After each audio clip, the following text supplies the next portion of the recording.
네, 안녕하십니까. 의정부 성민교회 신원훈 목사입니다. 어제 선거가 잘 치러졌습니다. 제가 선거를 앞두고 3구 대선 필승 전략이라고 제가 올렸는데 모든 분들이 협력해서 아주 좋은 결과를 가졌습니다.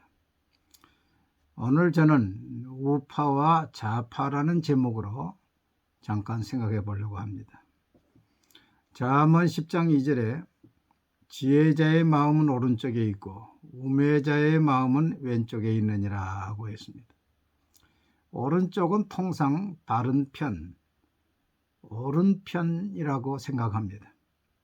미국의 유대인 벤 샤필이라는 사람은 역사의 오른편, 또 오른편, 오른쪽이라 해서 오른편하고 옳다고 해서 오른편, The Right Side of History, 역사의 오른편 이라는 책에서 역사의 오른편, 이제 오른편 왼편에서 오른편도 되고 또 옳다고는 오른편이죠.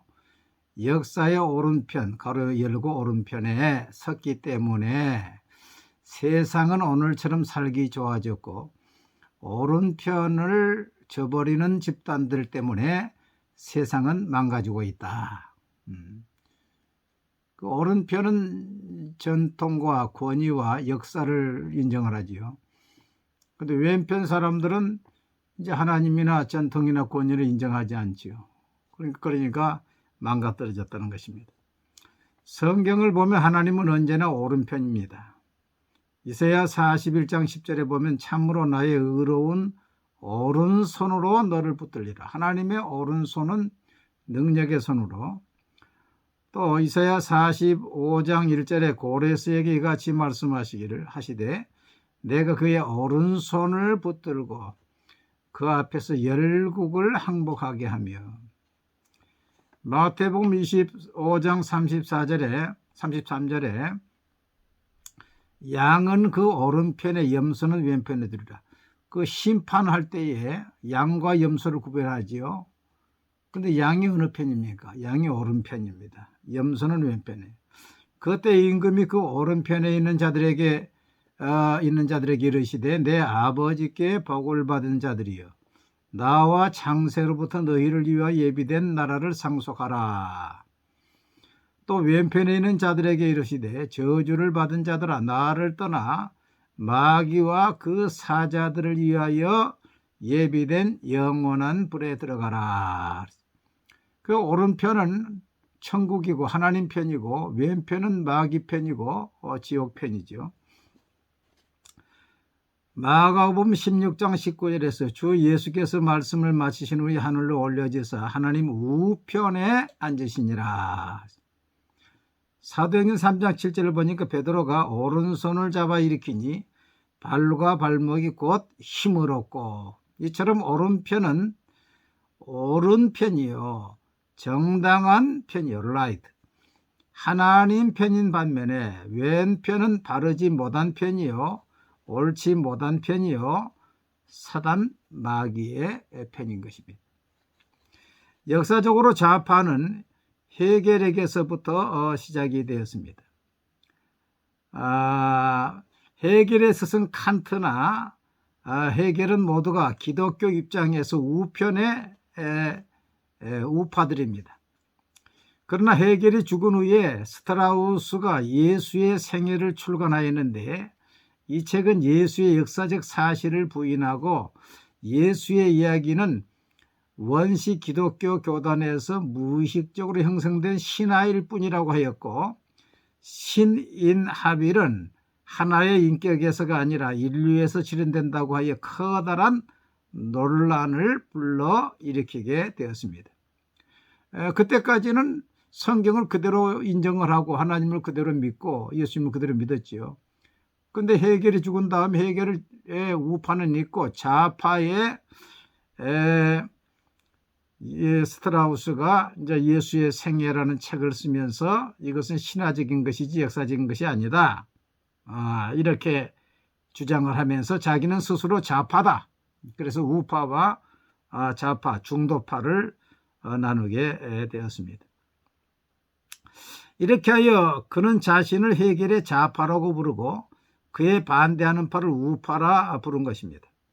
이들 해겔 좌파로는 바우어, 포엘바하, 염세주의학자, 스티너러 등으로 이들의 노력은 기독교를 비판하여 종교에서 철학으로, 신으로부터 휴머니즘으로 전환하는 것입니다. 그러니까 그동안에 하나님 중심인데 이제 사람 중심으로 바꾸는 것이죠. 특히 포엘바하는 해겔의 철학과 기독교가 동일한 의미에서 전도되었다고 말하고, 잘못되었다고 말하고, 유물론과 인간주의 입장에서 서게 되면서 이 포엘바하가 유물론, 신은 없고 물질만이 존재한다, 유물론을 주장하게 되어 있고, 이 포엘바하의 유물론에서 칼 막스의 공산주의가 나오게 된 것입니다. 그러니까 이 뿌리가 결국 좌파에서 이제 공산주의가 나왔죠. 이처럼 해겔 좌파는 기독교 역사성과 성경과 하나님의 권위를 부정하고 기독교를 철학으로 신중심을 인간중심으로 바꾼 것입니다. 여기에 뿌리를 둔 공산주의와 좌파는 오늘날도 신과 성경의 절대적 권위와 역사와 전통을 부정하고 자신이 하나님이요 자신이 신의 자리에 앉아 있는 것입니다. 이처럼 오늘날 인류는 역사의 오른편을 저버렸기 때문에 양심과 윤리, 도덕, 가치관을 잃어버리고 망가지게 된 것입니다. 오늘날도 좌파 정권은 반기독교적이고 비양심적이고 파괴적입니다. 좌파 정권은 반기독교적입니다. 그래서 기독교 학교가 기독교 정신으로 운영하지 못하도록 사학법을 개정하고 평등법이란 미명하에 남녀의 성을 부정하고 동성 결혼을 주장하고, 좌파는 무신론인 것입니다. 하나님 없다는 사람들인 것입니다. 그렇기 때문에 기독교를 타도의 대상으로, 적폐의 대상으로 여긴 것입니다. 여러분, 지난 5년 동안 좌파 정부가 교회를 얼마나 타도했습니까? 교회를 인원 제한 비대면으로 하고서 보상해 준 것이 있습니까? 좌파는 비양심적입니다. 거짓말을 습관처럼 달고 살면서 거짓말을 수단의 도구로 사용합니다. 양심의 가책도 받지 않습니다. 그러면서도 자신들은 더 양심적이라고 생각하는 사람들이 좌파들인 것입니다. 문재인 정권에서 일어난 수많은 비리, 성폭행, 성폭력, 조국 비리에서 우리는 그 실상을 똑똑히 보았습니다. 그들은 절대 눈 하나 깜빡하지 않고 사과하지 않고 재판을 받고 정죄로 되었으면서도 불구하고 사과가 없습니다. 양심에 화이 맞은 자들입니다. 좌파는 생산적인 것이 아니라 파괴적입니다. 좌파 정권 5년 동안 한 것이 무엇이 있느냐고 조사를 했더니 가장 많은 응답 35%가 한 것이 없다 그랬어요. 생산적인 것은 하나도 하지 못하고 전직 대통령, 국정원장 등 200명을 감옥에 보내는 적폐에 매달렸고, 잘 나가던 원전을 중단하고 파기해서 14~15조 원의 손해와 인재 유출을 했고, 멀쩡한 사학을 파괴시켰고, 힘들어 만든 4대강 보를 파괴하려고 하니까 농민들이 막았었고, 국가 안보를 파괴하고 국가 재정을 파탄내서 국가 부채가 천조를 달하게 만들었습니다.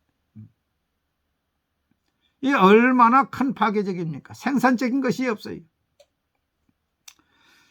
좌파가 이러한 뿌리를 가지고 있는데도 교회인들과 목회자들 가운데 아직도 좌파가 있는 것은 이러한 그 뿌리를 모르기 때문이라고 생각합니다.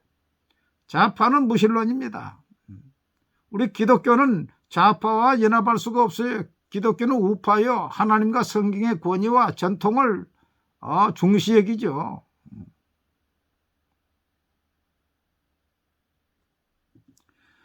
성경의 권위와 양심을 부인하는 좌파와 우리 우파는 결코 하나가 될 수가 없는 것입니다.